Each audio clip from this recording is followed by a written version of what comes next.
Covalent Bonding and Simple Molecules for Cambridge IGCSE Chemistry.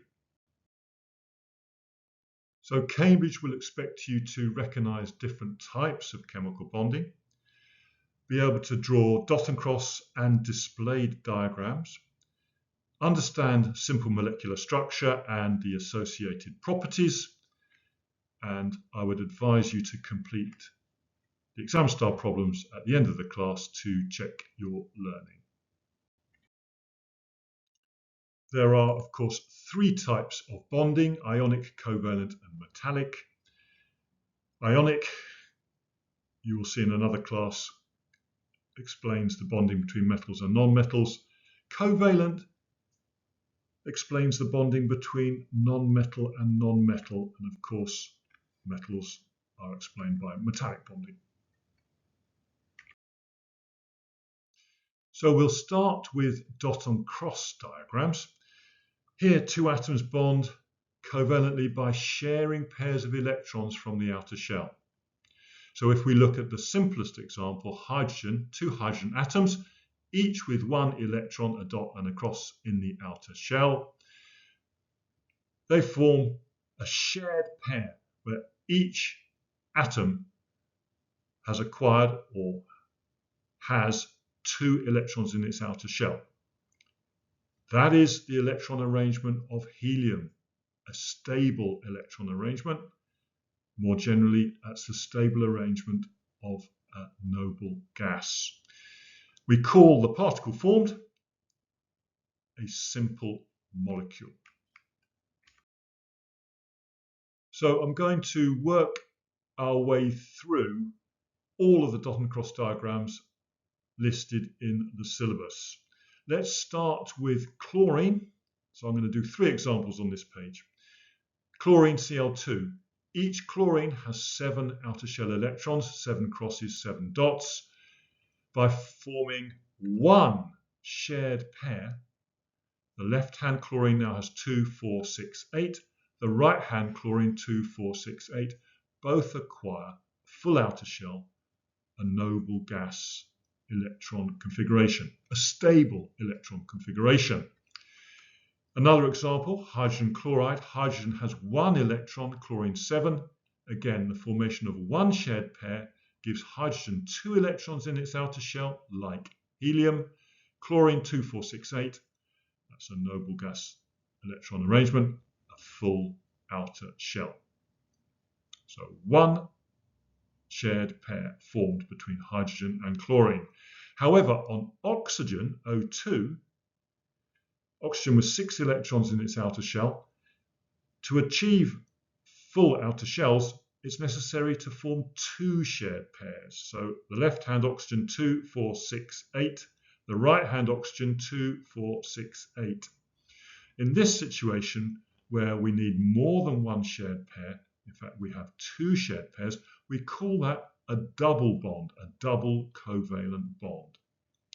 In each case, of course, a full outer shell or a noble gas electron configuration is achieved for each atom. So I would advise you to stop the lesson and to draw the dot and cross diagram for water. H2O, I've given you the atoms here on the left-hand side. I haven't given you any assistance for methane, CH4, or for nitrogen, N2. All of these are listed in the syllabus.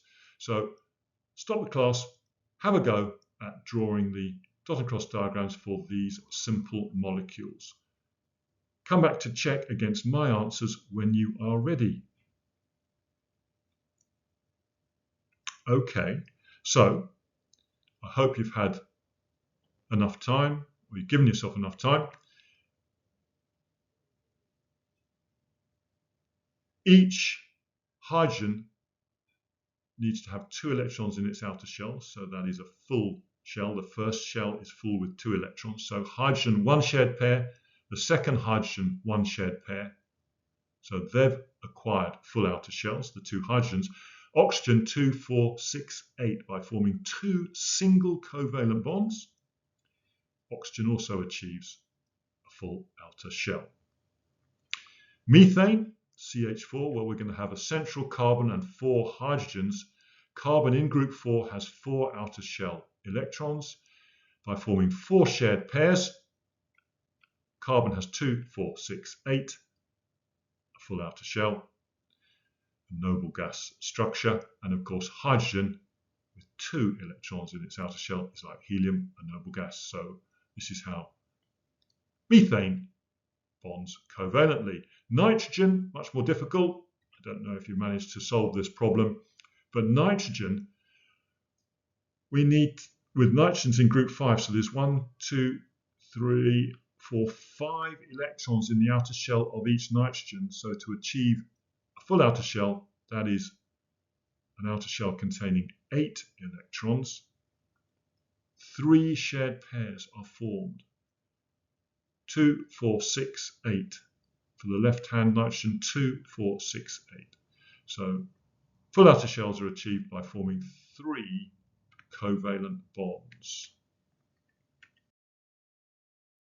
2 more molecules listed in the syllabus are ammonia, NH3, and carbon dioxide, CO2. Stop the class. Can you draw a dot and a cross diagram to show the covalent bonding between 1 nitrogen and 3 hydrogens and 1 carbon and 2 oxygens? Stop, restart when you have your answers. Okay, so I'm going to reveal. Ammonia, NH3, nitrogen has 5 electrons in its outer shell, so I've got 5 red dot electrons. We have what's called a non-bonding pair, then 3 of the nitrogens go up or are shared with a hydrogen to form 1, 2, 3 shared pairs. So nitrogen has 2, 4, 6, 8, and of course hydrogen, like helium, full with 2 electrons in its outer shell. Carbon dioxide, well, we've got a central carbon and 2 oxygens either side. There's never occasions at GCSE where 3 atoms share the same electrons. So we have to have central carbon and oxygen either side. Carbon has got 4 electrons in its outer shell, 1, 2, 3, 4. Oxygen has 6, it's in group 6. 2 shared pairs on the left-hand side, 2 further shared pairs on the right. Carbon has 2, 4, 6, 8 electrons in this arrangement. Oxygen 2, 4, 6, 8, and the left hand 2, 4, 6, 8. So full outer shells are achieved by forming 2 double bonds between carbon and 2 separate oxygens. Displayed diagrams are straightforward. They just show the electron pairs as a line. Looking at some examples we've met earlier in the class, chlorine, there's 1 shared pair of electrons between 2 chlorine atoms, so it's a single covalent bond, 1 line. Similarly for hydrogen and chlorine, if you look back. But oxygen, if you recall, there were 2 shared pairs, so we draw 2 lines to indicate a double bond. All other electrons are omitted from these displayed diagrams. So chlorine has 6 other electrons in the outer shell, not drawn. Some other examples, water, 2 single covalent bonds. Ammonia, we've just drawn 3 shared pairs, 3 single covalent bonds. Methane, a central carbon, 1, 2, 3, 4 shared pairs. Nitrogen was a little bit more complicated if you recall. There's 3 shared pairs between each nitrogen atom. That is a covalent triple bond. Carbon dioxide, 2 double bonds.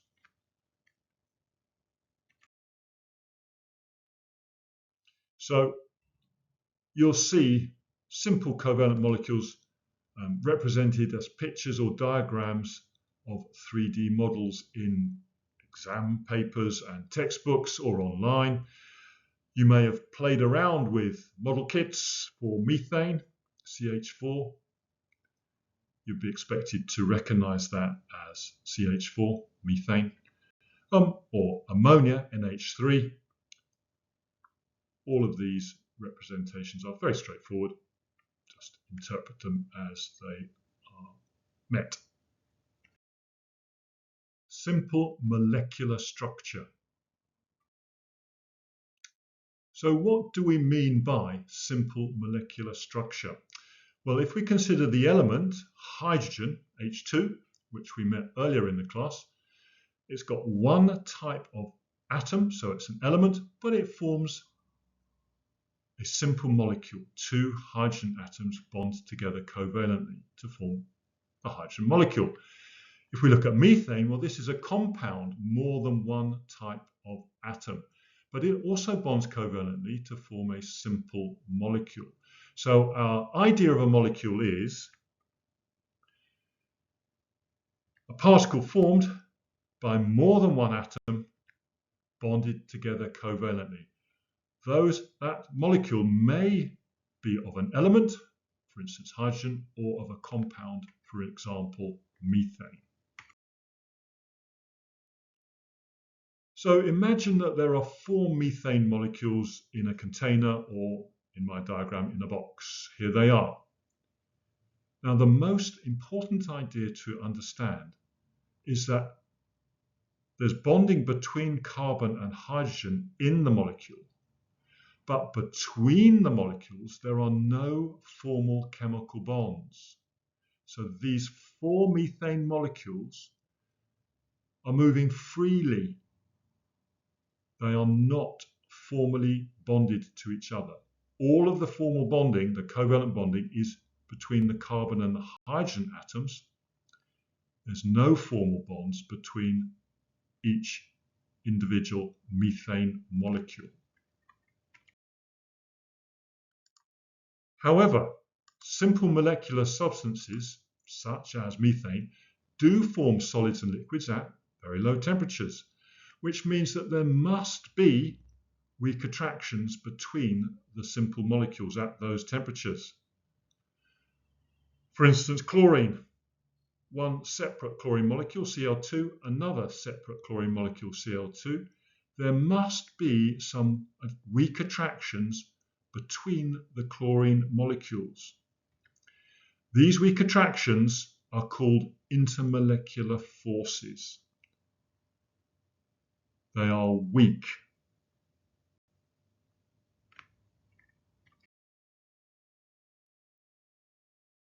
Moving on to how simple molecular structure and those weak intermolecular forces explain molecular properties. So the property I'm going to consider is melting and boiling point. And I'm going to discuss 3 substances I hope you are familiar with: hydrogen, glucose, and water. So each of those 3 substances have a simple molecular structure. What is the state of hydrogen, water, and glucose at room temperature? And what does that mean for the melting and boiling points of those 3 substances? Either write down or speak out your answers. Okay, so I hope you've had a little think and a recall about those 3 substances. Hydrogen, of course, is a gas at room temperature, water a liquid, and glucose a solid. Now, hydrogen, being a gas at room temperature, must have a very low boiling point. Glucose you may have met in the lab and heated in a test tube. It will melt very easily, so it has a low melting point. Water, you are expected to recall that the melting point of water is 0 Celsius and the boiling point is 100 Celsius, but these are low melting and boiling points. So the first thing to say about simple molecular substances and their properties is that they are all gases or liquids at room temperature, or if solids, they have low melting points. Why is it that molecular substances have low melting and boiling points? Let's look at chlorine again. 2 chlorine atoms covalently bonded together in the liquid. The same 2 atoms covalently bonded together in the gaseous state. In the liquid, the molecules are relatively close together. In the gas, the molecules are spread out.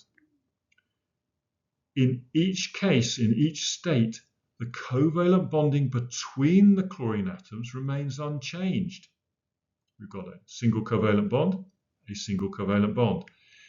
It's the separation of the molecules that has changed, and therefore it's the intermolecular forces between the molecules that are broken. Because these forces are weak, little energy is needed to break them, and hence molecular substances, including chlorine, have low melting and boiling points. The second property of simple molecular substances to consider is electrical conductance. So let's consider a simple molecular solid which is heated to its melting point to form a liquid. So we have here a regular and rigid structure of simple molecules, and here the molecules are slightly further apart and have the ability to move around freely. However, there are no free electrons or ions present, and therefore there are no charge carriers available to flow on the application of a voltage. Therefore, simple molecular substances are non-conductors.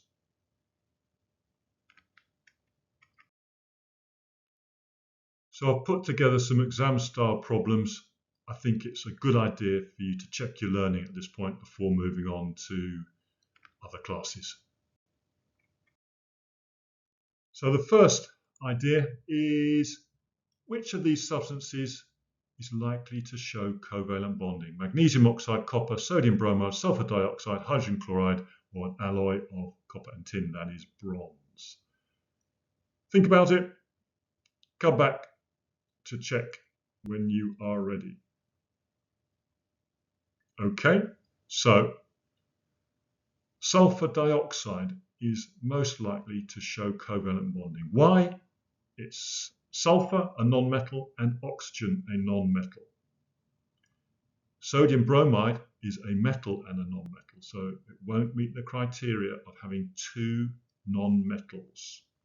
Hydrogen chloride is the second example of a non-metal and a non-metal. So the two most likely to show covalent bonding are sulfur dioxide and hydrogen chloride.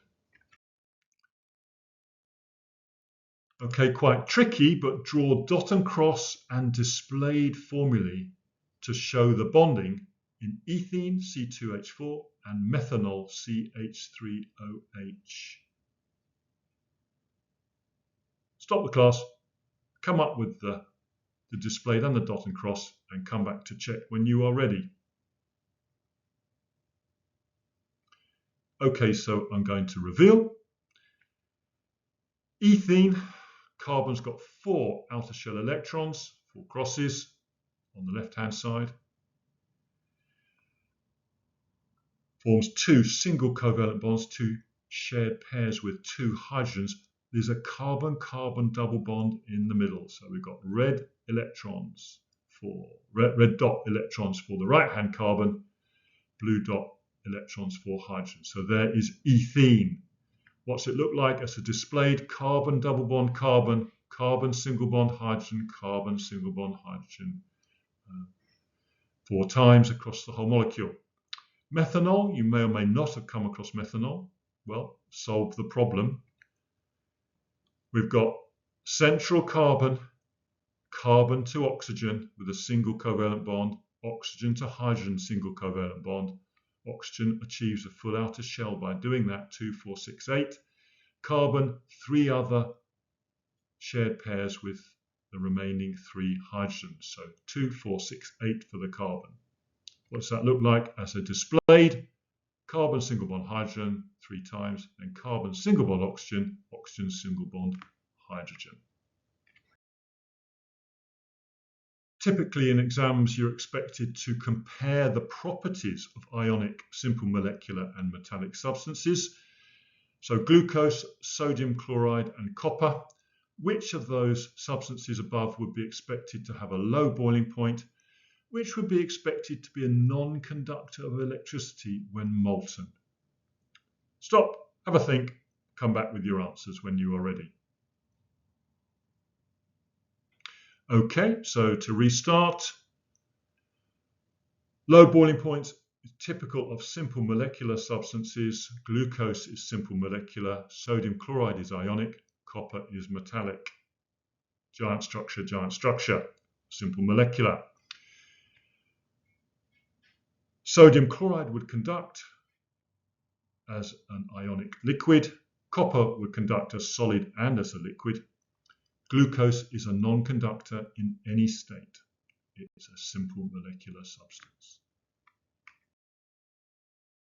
Okay, so firstly, well done for finishing.